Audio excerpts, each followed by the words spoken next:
જૂનાગઢના સરકડિયા હનુમાનજી મંદિરના મહંતને ધમકી મળી। કરોડોની જમીન મામલે 3 લોકોએ મહંતને ધમકી આપી। મહંતે ખામદ્રોળના સેવકના નામે જમીન ખરીદી હતી। જમીન ખરીદ્યા બાદ સેવકે મહંત સાથે દગો કર્યો। સેવકે મહંતને ધમકી આપ્યાના સીસીટીવી સામે આવ્યા। હનુમાનજી મંદિરના મહંત હરિદાસજીએ ફરિયાદ નોંધાવી। નરેન્દ્ર રાદડિયા, ધ્રુવસિંહ ઝાલા અને પરેશ ત્રિવેદી સામે ફરિયાદ થઈ છે।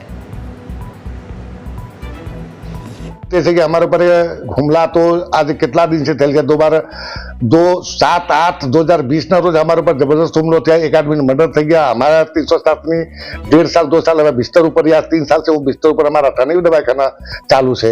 એને પછી આરોપી જેલ મુક્ત થઈ ગયા। એને પછી અમને વારંવાર ધમકી मिली રહ્યા સર। તને भी આવી ધમકી मिली રહ્યા। અમને અગર ન્યાય ન मिले, આ સરકાર અગર એવી રીતે અમને સુરક્ષા ન દે, અમે ગૃહ મંત્રાલય સુધી અમને પૂરી પ્રોટેક્શન या સુરક્ષાની માંગણી કરી, લેकिन અત્યાર સુધી કોઈ કાર્યવાહી ન કર્યા। એને બદલે उल्टे पुलटे धमकी आ भी देते बा बड़ा भैया सबसे बड़ा रुपया पैसा लालच में खुद हमारा धमकी देते थे देख रहे क्या निधिवारी के नहीं।